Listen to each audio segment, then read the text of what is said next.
Hello नमस्कार दोस्तों, निमी technical classes में आप सभी का हार्दिक स्वागत है।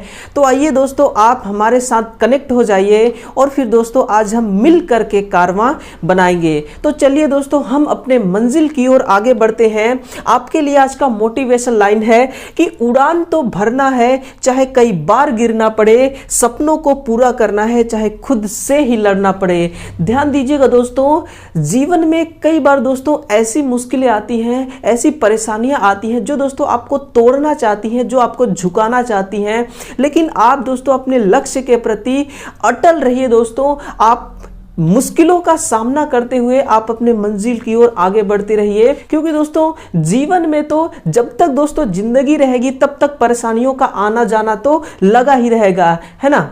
न दुख न तकलीफ तो क्या खाक मजा है जीने में। अरे बड़े बड़े तूफान थम जाते हैं जब आग लगी हो सीने में। और दोस्तों जब आपके अंदर कुछ करने का जोश हो ना, तो बड़े बड़े तूफान थम जाते हैं। फिर दोस्तों ये छोटी मोटी मुश्किलें आपकी क्या बिगाड़ सकती हैं, है ना। तो देखिए, आपका टॉपिक आज का है दोस्तों अल्टरनेटर की ये तीसरी क्लास है। अगर आपने पहली दूसरी क्लास को नहीं देखा होगा तो जरूर देखें दोस्तों। वहां पे बिल्कुल दोस्तों यूनिक तरीके से और A1 क्लास के दोस्तों प्रश्नों को हमने वहां पे सॉल्व किया है। अब देखेंगे दोस्तों, इस क्लास में केवल वन लाइनर क्वेश्चन है। किस प्रकार से एग्जाम में दोस्तों वन लाइनर क्वेश्चनों का रोल होता है, आप आज देखेंगे इस क्लास के माध्यम से। और हाँ, एक बात यह भी है दोस्तों कि इस क्लास को जरूर शेयर कीजिएगा और चैनल को भी सब्सक्राइब कर लीजिएगा दोस्तों। अगर जो कॉन्सेप्ट है ना, अगर कॉन्सेप्ट आपको पसंद आ जाए ना दोस्तों, तो आप तुरंत क्लास को लाइक कर देना। अगर कॉन्सेप्ट पसंद ना आए दोस्तों, तो बिल्कुल आप एक प्यारा सा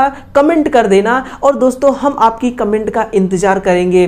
तो देखिए, पहला प्रश्न है। और दोस्तों एक बात है कि आपकी जो कलम है ना दोस्तों, इसको अपने से दूर मत होने देना। इस पूरे क्लास में दोस्तों अपने कलम को अपने पास रखना, क्योंकि आपकी दोस्तों यही सबसे बड़ी हथियार है। तो अपने हथियार को दोस्तों अपने पास रखिए और फिर दोस्तों आप इस क्लास को देखते रहिए कि अल्टरनेटर को किस उपकरण या यंत्र द्वारा कंट्रोल किया जाता है। इतना शानदार क्वेश्चन आपके सामने आई है, वन लाइनर क्वेश्चन है दोस्तों। आप इसका आंसर दीजिएगा कि अल्टरनेटर को किस उपकरण या यंत्र के द्वारा कंट्रोल किया जाता है। आपके पास दोस्तों ऑप्शन पहला है कि synchronous meter, synchronous watt meter, ampere meter, उपरोक्त सभी, या ऑटोमेटिक सर्किट ब्रेकर। तो ध्यान रखना दोस्तों, अल्टरनेटर क्या है, एक प्रकार की दोस्तों इंजन है। ये क्या करती है, ये पावर उत्पन्न करती है।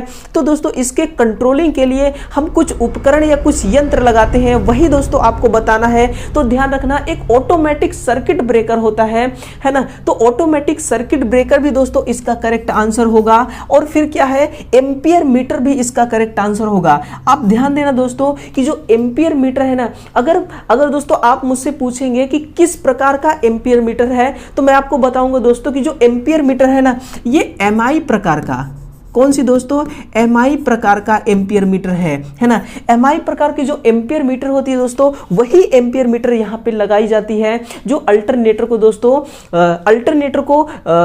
कंट्रोल करता है ना।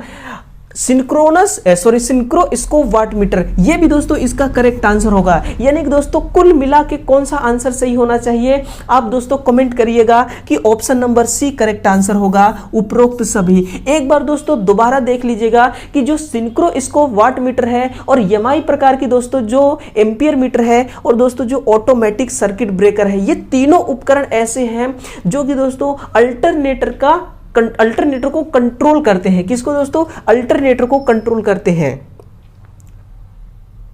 अगला प्रश्न कि अल्टरनेटर के आउटपुट को कैसे वृद्धि किया जा सकता है। अब आपके सामने दोस्तों दूसरी क्वेश्चन आई है। इस क्वेश्चन को आप देखिए कि जो अल्टरनेटर है ना, इसके आउटपुट को आप कैसे वृद्धि कर सकते हैं। पोल की संख्या में वृद्धि करके, या फील्ड एक्साइटेशन को बढ़ाकर, या फ्यूल को, या फिर दोस्तों गति को। आपका आंसर क्या होना चाहिए। अगर आप सोचिए दोस्तों, यही क्वेश्चन उठ करके डायरेक्ट मेन एग्जाम में आ गया तो कैसे आप सोचेंगे। आप सोचिए दोस्तों कि इसका आंसर क्या होना चाहिए। तो जो इसका आंसर है ना, ये फ्यूल होगा। क्या दोस्तों, ये फ्यूल होगा।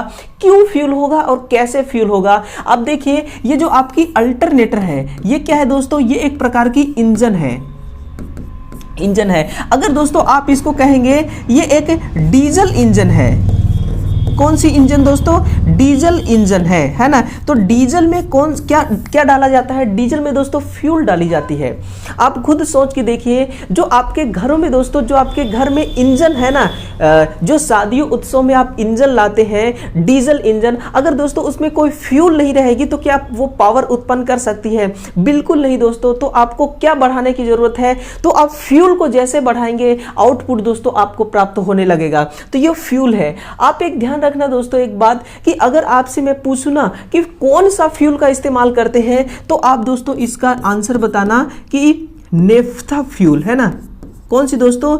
नेफ्था फ्यूल का इस्तेमाल किया जाता है। अगर पूछा जाए कि नेफ्था फ्यूल ही क्यों इस्तेमाल किया जाता है, तो आप बताना दोस्तों कि अल्टरनेटर की दक्षता बढ़ जाती है इस फ्यूल को इस्तेमाल करने से, है ना। किसकी दोस्तों?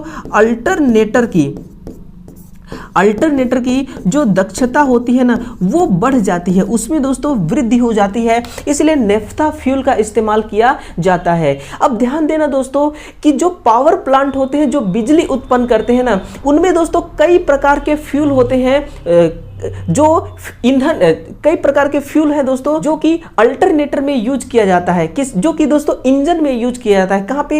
इंजन में यूज किया जाता है। तो देखिए इसका आंसर क्या होगा? फ्यूल इसका आंसर होगा ऑप्शन नंबर सी। अगला कि एक्साइटर वह है जो, आपको दोस्तों एक छोटा सा क्वेश्चन है 1 लाइन का, कि एक्साइटर वह है जो, क्या है एक्साइटर? दोनों को एक्साइट करता है एक्साइटर, या स्टेटर को एक्साइट करता है, या फिर रोटर को एक्साइट करता है, या फिर दोस्तों उपरोक्त सभी होगा? क्या इसका आंसर होगा? आपको बताना है कि दोनों को एक्साइट करता है। दोनों का मतलब स्टेटर और रोटर दोनों को। तो ध्यान रखिए दोस्तों, जो एक्साइटर होता है ना, इसी को दोस्तों हम उत्तेजक भी कहते हैं। इसी को क्या कहते हैं दोस्तों? उत्तेजक भी कहते हैं। और जो उत्तेजक होता है, ये कहां पे होता है दोस्तों? ये रोटर में होता है। किस में होती है? ये रोटर में होती है। इसलिए इसका आंसर क्या हो जाएगा? रोटर को एक्साइट करता है। अब सुनिए दोस्तों कि जो रोटर है ना, ये रोटर में कौन सी वाइंडिंग की जाती है? तो ध्यान रखिए दोस्तों, यहां पे लिखता हूं मैं कि जो हमारी रोटर होती है ना, इसमें फील्ड वाइंडिंग किया जाता है। कौन सी वाइंडिंग दोस्तों? इसमें फील्ड वाइंडिंग की जाती है। कौन सी वाइंडिंग? फील्ड वाइंडिंग की जाती है। तो फील्ड वाइंडिंग जो है दोस्तों, इसको एक्साइट करने के लिए, यानी कि आप ये समझिए कि दोस्तों इसको चार्ज करने के लिए, क्या? इसको चार्ज करने के लिए, क्योंकि दोस्तों जो फील्ड वाइंडिंग है ना, ये एक तार से बनाई गई है। और तार क्या है? एक प्रकार का पदार्थ है। और जो पदार्थ है दोस्तों, ये विद्युतीय रूप से न्यूट्रल होते हैं। जब तक इसमें किसी प्रकार की सप्लाई नहीं देंगे, ये चार्ज नहीं होंगे। तो एक्साइट करके दोस्तों हम क्या कर रहे हैं? इसको चार्ज कर रहे हैं। तो एक्साइटर वह है जो रोटर को एक्साइट करता है। ऑप्शन नंबर सी इसका करेक्ट आंसर होगा, है ना। देखिए अगला प्रश्न है क्वेश्चन नंबर 4, कि किसी अल्टरनेटर की ईएमएफ के मान में वृद्धि करना है तो आपको क्या करना होगा? फील्ड को रेगुलेट करके, वोल्टेज को रेगुलेट करके, कैपेसिटर लगा करके। आपके पास 3 ही ऑप्शन है, और इसी 3 ऑप्शन में से आपको चुनना है कि जो फील्ड को रेगुलेट करके दोस्तों हम ईएमएफ के मान को बढ़ा सकते हैं। अगर आपसे दोस्तों मैं पूछ दूं कि फील्ड को रेगुलेट करने का मतलब क्या है? अगर दोस्तों फील्ड वाइंडिंग को आप बढ़ाएं, फील्ड वाइंडिंग के एक्साइटेशन को बढ़ाएंगे तो क्या बढ़ेगा? करंट का मान बढ़ेगा। क्या दोस्तों? करंट का मान बढ़ेगा। और करंट के मान में वृद्धि होने से जो आपकी फील्ड का फ्लक्स है, यह भी वृद्धि होगा। करंट के मान में वृद्धि हुआ तो फ्लक्स के मान में वृद्धि होगा। और जब फ्लक्स के मान में वृद्धि होगा दोस्तों, तो ईएमएफ के मान में भी वृद्धि होगी। कैसे ईएमएफ के मान में वृद्धि होगी?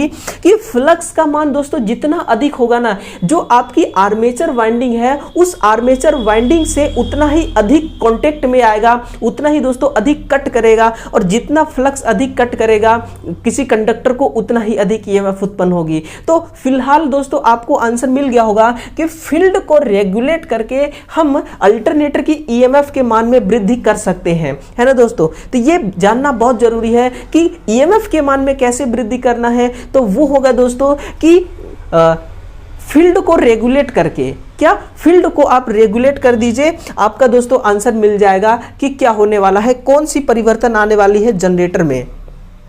अगला देखिए कि एसी जनरेटर के फील्ड होते हैं डी और बी दोनों, स्टेशनरी कोई नहीं, यह रोटेटिंग टाइप। इतनी छोटी सी क्वेश्चन है दोस्तों, इस प्रश्न को ना 5 सेकंड से अधिक आपको अपने सामने टिकने नहीं देना है। इतना दोस्तों आप बिल्कुल इतनी तैयारी कर लीजिए कि ऐसा प्रश्न जब भी दोस्तों आपके एग्जाम में टपके ना, तो 5 सेकंड से दोस्तों अधिक का समय नहीं देना है इसको सॉल्व करने में, और ना ही दोस्तों 5 सेकंड से अधिक इस प्रश्न को टिकने देना है आपके सामने, है ना। क्योंकि इन प्रश्नों की दोस्तों क्या औकात है जो आपके सामने 5 सेकंड से अधिक टिक पाए। तो सुनना इसका आंसर क्या होगा कि एसी जनरेटर के फील्ड होते हैं स्टेशनरी या रोटेटिंग। तो दोस्तों स्टेशनरी भी होते हैं, रोटेटिंग भी होते हैं, यानी कि ऑप्शन नंबर 1 इसका सही आंसर होगा, बी और डी दोनों, है ना। अब सुनिए कैसे कैसे होते हैं दोस्तों, ये भी आप जानिए। देखिए जो आपका अल्टरनेटर है ना, अल्टरनेटर में दोस्तों जो स्टेटर होगा उसी स्टेटर पे क्या होगी, आर्मेचर होगी। सुनना मेरी बात को, वहां पे क्या होगी, आर्मेचर होगी।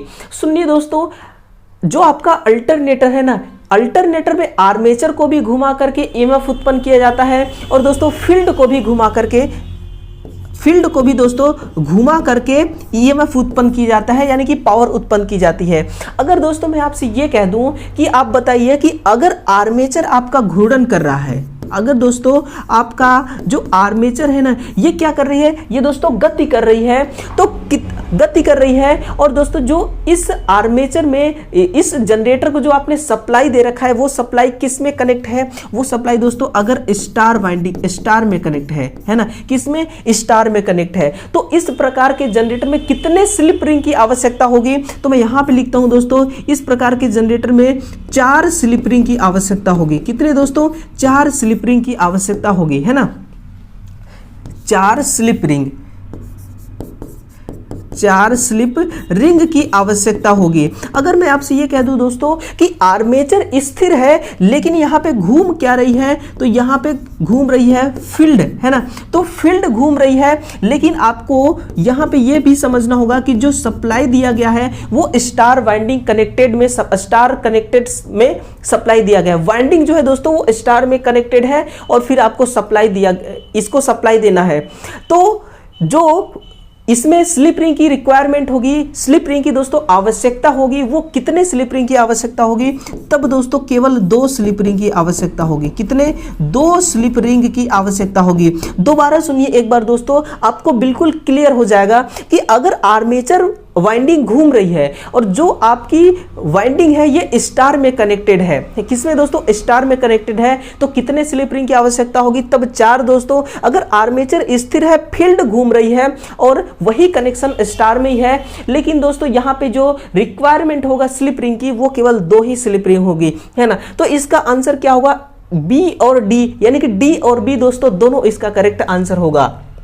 देखिए अगले प्रश्न से रूबरू होइए कि अल्टरनेटर की रेटिंग किस में होती है। अब दोस्तों आएगा मजा कि अल्टरनेटर की जो रेटिंग होती है ना ये किस में होती है। देखिएगा दोस्तों, हम पावर ट्रिंगल के माध्यम से समझते हैं, है ना, पावर ट्रिंगल बनाते हैं, फिर इसको समझते हैं दोस्तों कि कैसे कैसे इसका वो होता है, अल्टरनेटर की रेटिंग किस में होती है। पावर ट्रिंगल दोस्तों, ये जो यहाँ पे एंगल बन रही है ना, ये दोस्तों कौन सी पावर होगी, यहाँ पे दोस्तों पावर होती है वास्तविक पावर, है ना। कौन सी पावर, वास्तविक पावर, और वास्तविक पावर किस में होती है, किलोवाट में। और यहां पे होती है दोस्तों रिएक्टिव पावर, है ना, नोट कीजिएगा, यहां पे होती है रिएक्टिव पावर, और रिएक्टिव पावर किस में होती है, kVAR में होती है। और इन दोनों का जो रिजल्टेंट होता है वो दोस्तों ये होता है, जो होती है आभासी पावर में। ये क्या है, आभासी पावर है। ये दोस्तों ये पावर ट्रिंगल है। अगर आप पूछेंगे कि जो आपकी वास्तविक पावर है ये किलोवाट में है, तो फिर आभासी पावर किस में होगी, ये केवीए में आभासी पावर होगी। अब सुनना दोस्तों, ये जो किलोवाट है ना ये किसकी रेटिंग है, तो ये दोस्तों मोटर की रेटिंग है। किसकी, मोटर की रेटिंग है। अगर आप कहेंगे तो अल्टरनेटर भी तो मोटर ही है, तो फिर इसकी भी रेटिंग किलोवाट में होगी। तो दोस्तों आप इंतजार कीजिएगा, वो वो भी क्षण आएगा दोस्तों जब आपको पता चलेगा कि अल्टरनेटर की रेटिंग किलोवाट में क्यों नहीं होती। देखिए मोटर है दोस्तों, एक मोटर है, मोटर आउटपुट में क्या लेती है दोस्तों, मैकेनिकल पावर लेती है। हमें पता होता है कि मोटर में हमें किस प्रकार का पावर, किस प्रकार का लोड कनेक्ट करना है, यानी कि दोस्तों हमें वास्तव में पता होता है कि मोटर में किस प्रकार का लोड कनेक्ट करना है। इसीलिए दोस्तों वास्तविक पावर किलोवाट में होती है और किलोवाट मोटर की इकाई है। और रिएक्टिव पावर में केवीआर क्या होती है दोस्तों, कि जो रिएक्टिव पावर है ना, ये आउटपुट में दोस्तों रिएक्टिव पावर डिलीवर करती है, यानी कि रिएक्टिव पावर डिलीवर करती है। जो इंडक्टिव लोड है ना, वो इंडक्टिव लोड दोस्तों रिक्वायरमेंट करती है कि मुझे रिएक्टिव पावर चाहिए। और रिएक्टिव पावर कहां से मिलता है, ये दोस्तों सिंक्रोनस जनरेटर के द्वारा रिएक्टिव पावर मिलता है। और जो कि बहुत गलत बात है दोस्तों, रिएक्टिव पावर की डिमांड लोड के द्वारा नहीं किया जाना चाहिए। जो कि करता है और उसको दोस्तों उस रिक्वायरमेंट को कंप्लीट कौन करता है, तो सिंक्रोनस जनरेटर करती है। इसलिए दोस्तों केवीआर में उसकी यूनिट होती है। अब देखिएगा आभासी पावर किसकी होती है, तो ये अल्टरनेटर की होती है दोस्तों। किसकी, अल्टरनेटर की होती है, क्योंकि अल्टरनेटर क्या है, एक इंजन है। अब इंजन से दोस्तों जो पावर उत्पन्न हो रही है, इंजन को थोड़ी पता है कि जो मैं पावर उत्पन्न कर रहा हूं ये पावर लीडिंग लोड के लिए भी जाएगी, लैगिंग लोड के लिए भी जाएगी, कि इकाई लोड के लिए भी जाएगी, इसको क्या पता। पावर है, हर लोड के लिए यूज करेंगे। इसीलिए दोस्तों इसकी जो इकाई होती है वो केवीए में होती है। और ट्रांसफार्मर भी दोस्तों यही कहानी होती है कि ट्रांसफार्मर में भी जो आउटपुट में पावर निकलती है, उस आउटपुट में दोस्तों तीनों प्रकार के लोड कनेक्ट किए जाते हैं। यानी कि वहां पे दोस्तों अननोन लोड के कारण केवीए रेटिंग होती है, ये आप नोट करना। तो केवीए किसकी होगी दोस्तों, ये होती है आपकी अल्टरनेटर की केवीए रेटिंग होती है। केवीएआर किसकी होती है, तो ये सिंक्रोनस मोटर की होती है। किसकी, ये दोस्तों सिंक्रोनस मोटर की ये रेटिंग होती है केवीएआर। और किलोवाट किसकी होती है, तो ये होती है दोस्तों डीसी मोटर की। किसकी, ये डीसी मोटर की। एचपी दोस्तों ये एसी मोटर की होती है। नोट कीजिएगा, एचपी जो होती है एसी मोटर की एचपी होती है। अब एचपी को भी दोस्तों वाट में कन्वर्ट कर सकते हैं, क्योंकि एक एचपी बराबर होती है 746 वाट और एक एचपी बराबर होती है 735.5 वाट। अगर हम किसी सिस्टम की बात करें, किसी मेजरमेंट सिस्टम की, यानी कि मापक पद्धति की बात करें, तो किस किस पद्धति में ये वाट रेटिंग होती है, तो ये ब्रिटिश पद्धति में होती है। नोट कीजिएगा, ये किसमें दोस्तों, ये ब्रिटिश प्रणाली में, ये दोस्तों मीट्रिक प्रणाली में। किसमें, ये मीट्रिक प्रणाली में एक एचपी बराबर 735.5 वाट और एक एचपी बराबर 746 वाट में, ये ब्रिटिश प्रणाली में होती है ना। तो आप एचपी को भी वाट में बदल सकते हैं और वाट को भी एचपी में बदल सकते हैं। तो इसका answer option number B correct होगा।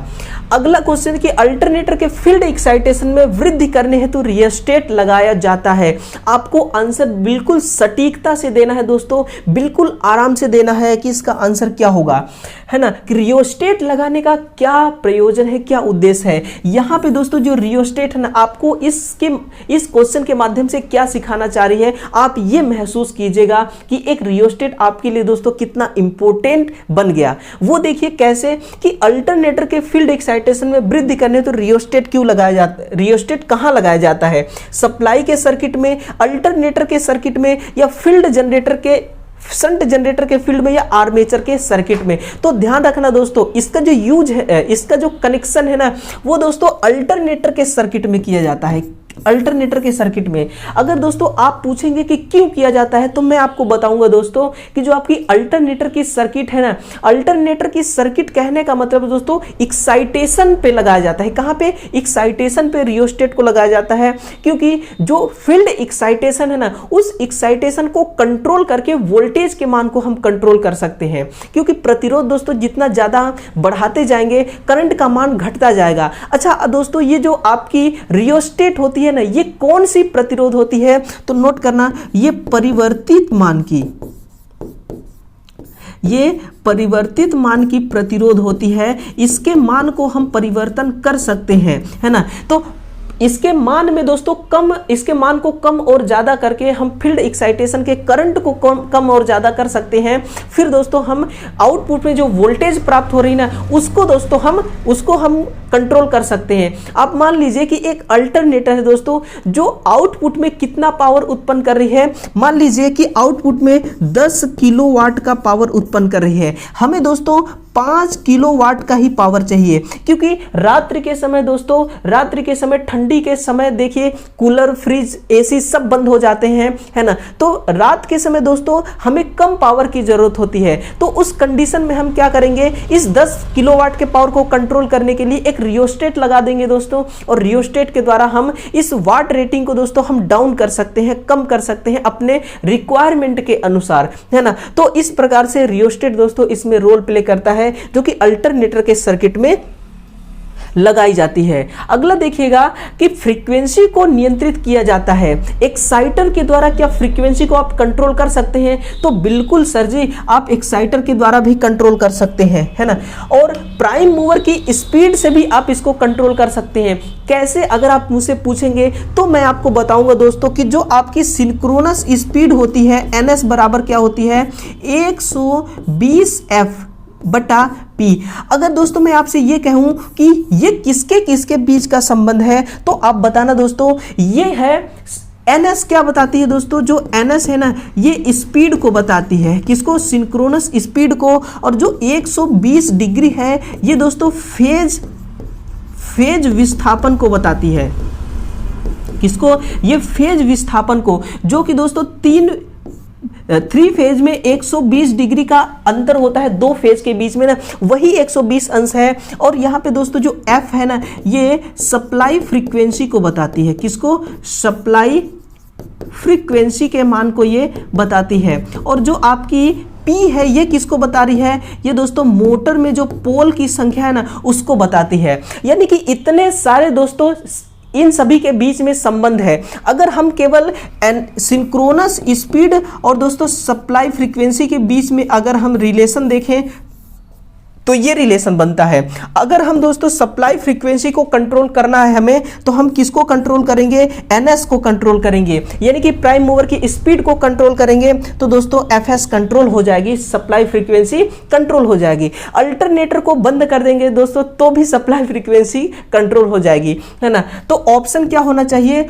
आंसर आपका होना चाहिए ऑप्शन नंबर डी। तो ये इसका आंसर है ऑप्शन नंबर डी। अब दोस्तों आपको ले चलता हूं क्वेश्चन नंबर 9 की ओर, कि अल्टरनेटर में मुख्य भाग होते हैं। अब दोस्तों आपको क्या जानना होगा कि अल्टरनेटर में कौन कौन से वो भाग होते, कौन कौन से वो पार्ट होते हैं, जो कि उत्तेजक भी इसमें शामिल है। उत्तेजक वही दोस्तों जिसको आप कहते हैं एक्साइटर, क्या एक्साइटर कहते हैं, उत्तेजक, या फिर रोटर या स्टेटर। तो इसका आंसर क्या होगा, ये सभी। ऑप्शन नंबर बी इसका करेक्ट आंसर होगा।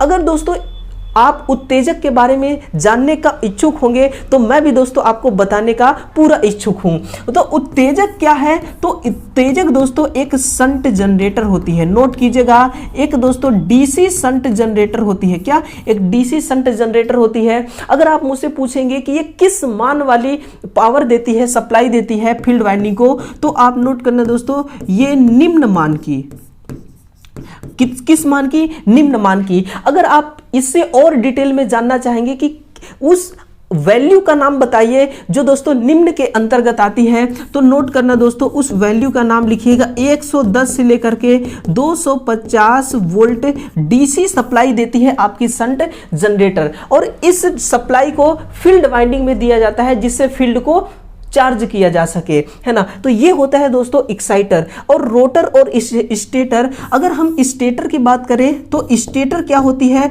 स्टेटर होती है दोस्तों आर्मेचर। ये क्या होती है, आर्मेचर होती है। इस स्टेटर को दोस्तों और आप क्या बोल सकते हैं, तो इसको आप बोल सकते हैं बॉडी, है ना। बॉडी के अलावा दोस्तों और इसको बोल सकते हैं आप फ्रेम, आप क्या बोल सकते हैं, बॉडी फ्रेम स्टेटर, या फिर दोस्तों एक और इसका नाम है बॉडी फ्रेम स्टेटर, है ना, इतना ही नाम है। इन नामों के द्वारा भी आप इसको जान सकते हैं स्टेटर को। और जो रोटर है दोस्तों, ये रोटर है, यानी कि तीनों भाग हैं इस अल्टरनेटर के। ऑप्शन नंबर बी इसका सही आंसर होगा। अब देखिए दोस्तों, लास्ट क्वेश्चन है। इस क्वेश्चन के बाद दोस्तों हम सब एक दूसरे से अलग अलग हो जाएंगे, है ना। तो आप बिल्कुल दोस्तों ध्यान से देखिएगा कि अल्टरनेटर में फेजों का अनुपात क्या होता है। ऑप्शन है कि YRB या BRY या RYB या BYR। तो आपको कैसे पता चलेगा कि RYB ही है? ये तो दोस्तों मुंह जवानी आपको याद है कि RYB है, लेकिन आप इसका देखेंगे, आप इसको डायग्राम के साथ समझिए तो मजा आएगा, है ना। देखिए दोस्तों, यहां से जब अल्टरनेटर पावर उत्पन्न करती है तो ये पावर उत्पन्न हो गई। ये कौन सा फेज है? ये R फेज है ना। अब देखिए दोस्तों, अलग अलग कलर से हम बनाएंगे। और Y फेज को देखिए आप यहां से, है ना। Y फेज कहां से उत्पन्न होती है? तो Y फेज दोस्तों यहां से उत्पन्न होती है। ये है आपकी Y फेज, है ना। अब B फेज को देखिए। B फेज कैसे आपको दिखेगा दोस्तों? इस कलर से बनाते हैं B फेज को, है ना। ये देखिए,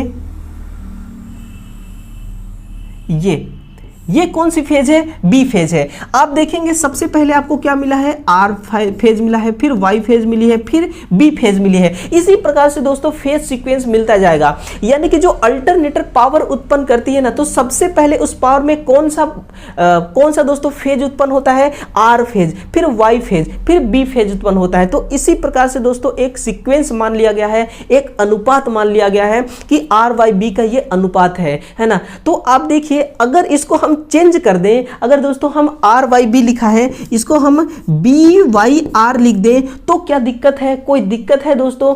तो देखिए कोई दिक्कत नहीं होगा, लेकिन बस इतना दिक्कत हो जाएगा दोस्तों कि अगर जिस भी सिस्टम को आप सप्लाई दिए रहेंगे वो अब उल्टी दिशा में घूमने लग जाएगी। क्या करेगी? वो उल्टी दिशा में घूमने लग जाएगी, यही दिक्कत होगी। तो चलिए दोस्तों, इस क्लास को हम यहीं पे खत्म करते हैं। 10 प्रश्नों का दोस्तों आपने 10 प्रश्नों को बिल्कुल बेहतरीन तरीके से सॉल्व किया। अब कमेंट करके बताइएगा कि ये क्लास दोस्तों आपको कैसी लगी, और जो कॉन्सेप्ट था दोस्तों उसको भी दोस्तों आप जरूर बताइएगा।